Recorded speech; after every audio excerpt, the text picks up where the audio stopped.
मेरे आत्मीय मित्रों, नमस्कार।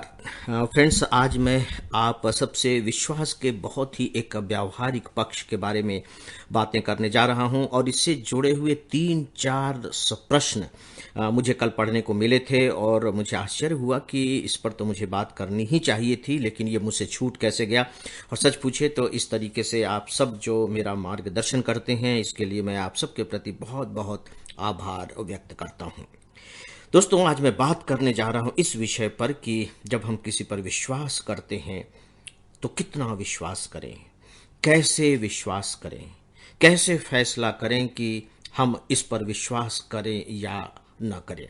क्योंकि देखिए, इससे पहले जो भी बातें विश्वास के बारे में मैंने आप सबके सामने रखी थी, उससे आपके दिमाग में डेफिनेटली यह इमेज बनी होगी कि यह बहुत बड़ी धरोहर है, यह बहुत बड़ा गुण है। धरोहर मैं इसलिए कह रहा हूं कि मुझे लगता है कि मानवीय सभ्यता और संस्कृति की सबसे बड़ी धरोहर ही विश्वास है, क्योंकि जैसे ही यह गायब होती है तो ना हमारी संस्कृति रह जाती है और ना हमारी सभ्यता रह जाती है। अब सब जंगली बन जाएंगे, इसलिए मैंने धरोहर शब्द का इस्तेमाल किया है।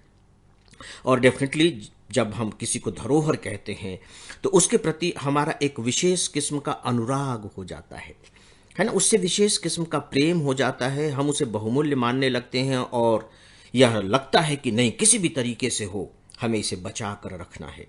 और जब हम यह सोचने लगते हैं कि किसी भी तरीके से हमें इसे बचा कर रखना है, इसे बना कर रखना है, इसे फैलाना है, तो व्यावहारिक स्तर पर वहीं धोखा खाने की जो संभावनाएं हैं वे बहुत ज़्यादा बढ़ जाती हैं। इसलिए मुझे लगा कि नहीं, इस पर भी बात की जानी चाहिए।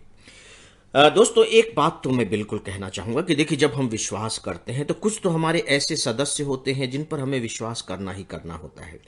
हम परिवार में जन्म लेते हैं तो परिवार के सदस्यों पर हमारा विश्वास होता ही होता है। फिर आगे चल कर के वो विश्वास टूटे, बना रहे, मजबूत हो, कमज़ोर पड़ जाए, वो एक अलग बात है, क्योंकि वहाँ हमारी ज़्यादा चॉइस नहीं रह जाती।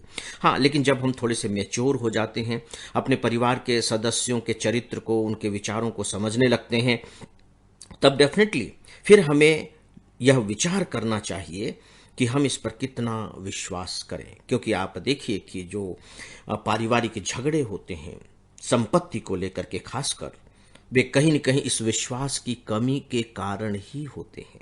इसलिए वहां भी सोचने समझने की जरूरत होती है। लेकिन यहां जो मैं बात करने जा रहा हूं वह हम एक सामाजिक विश्वास की बात कर रहे हैं। समाज के जो लोग होते हैं जिनके हम संपर्क में आते हैं, उन पर हम कैसे और कितना विश्वास करें।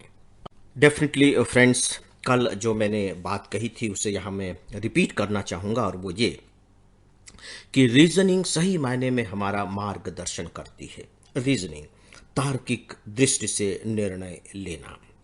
देखिए, जब भी हम किसी पर विश्वास करना चाहते हैं तो उसमें जो सबसे ज़्यादा कंटेंट होता है वह इमोशंस का होता है। उदाहरण के तौर पर, कोई दुखी व्यक्ति है और वह आपसे मदद की मांग करता है कि आप मुझे इतने पैसे दे दीजिए, मैं आपको बाद में लौटा दूंगा। फलाना बीमार है, उसको उसका इलाज कराना है, वह भूखा है, उसकी शादी करनी है, इस तरह की बातें सामने आती हैं। अब यहां पर जो वो पक्ष अपना रख रहा है, देखिए पूरी तरह से वो इमोशनल है। इमोशनल, और हम सब कहीं ना कहीं इमोशनल तो हैं। तो जब वो अपनी इस तरह की बातें रखता है तो हम इमोशंस की ग्रिप में आ जाते हैं और हम निर्णय ले लेते हैं कि नहीं, ठीक है, इसकी मदद करनी चाहिए, और हम मदद कर देते हैं। और बाद में पता लगता है कि नहीं, वो जिस चीज के लिए मदद मांग रहा था उसकी तो जरूरत ही नहीं थी। क्योंकि इस तरह की घटनाएं मेरे साथ हो चुकी हैं, इसलिए मैं यह बात आप सबके सामने रख रहा हूं। उसे तो इसकी जरूरत ही नहीं थी। उसने झूठ बोला, उसने ठगा, आप अपने को ठगा हुआ सा महसूस करते हैं तो अंदर एक पीड़ा होती है, अपने आप के प्रति ही थोड़ा सा गुस्सा आता है कि यार हम इतने बेवकूफ क्यों हैं। सामान्यतः होता क्या है, देखिए आज के संदर्भ में अगर मैं युवाओं को ध्यान में रख करके कुछ बात करना चाहूँ तो जैसे युवा हैं अपने गांव शहर, छोटे शहरों को छोड़कर बड़े बड़े शहरों में पढ़ाई करने के लिए गए हुए हैं। वो पढ़ाई कर रहे हैं, वहाँ वो अकेलापन महसूस करते हैं। उस अकेलेपन के दौरान उन्हें लगता है कि कोई उन्हें साथी मिले, तो फिर साथी मिल जाते हैं। और जब साथी मिल जाते हैं तो स्वाभाविक है कि आप उन पर विश्वास करने लगते हैं, क्योंकि बिना विश्वास के मित्र तो नहीं हो सकते। आप उन पर विश्वास करने लगते हैं। अब जब आप विश्वास करते हैं तो अब उस तरह की डिमांड्स भी होने लगती हैं। हो सकता है कि आपके मित्र को धन की जरूरत हो, पैसे की जरूरत हो, तो वो आपसे पैसे की मांग करेगा। या हो सकता है कि अगर लड़के और लड़की में आपस में मित्रता हो गई है तो आगे चल करके वह मित्रता कुछ विवाह संबंधों की अपेक्षा रखने लगे कि हम जीवन भर एक दूसरे का साथ निभाना चाहते हैं, तो विश्वास उस स्तर तक पहुंच जाता है। तो दोस्तों, यहां बहुत जरूरी है कि आप रीजनिंग का सहारा लें। जल्दबाजी में इतना बड़ा विश्वास मत कर लें। देखिए, विश्वास के भी बहुत से लेयर्स हैं। जैसे मान लीजिए कि आपका मित्र आपसे पैसे की मांग कर रहा है, तो अगर वो छोटी राशि है तब तो आपकी मित्रता बनी रहेगी, और अगर आपने उसे बड़ी राशि दे दी, बड़ा धन दे दिया, बड़ा अमाउंट दे दिया, तो मान करके चलिए कि अब मित्रता के समाप्ति की शुरुआत हो गई है। तो धन के मामलों में तो कम से कम मैं सजेस्ट करना चाहूंगा कि आप बहुत कम विश्वास करें। और अगर आप किसी पर विश्वास करके किसी को धन देते भी हैं तो ये मान करके चलिए कि आप उसकी मदद कर रहे हैं और उसे वापस मिलेंगे, इसकी अपेक्षा आप बिल्कुल मत कीजिए।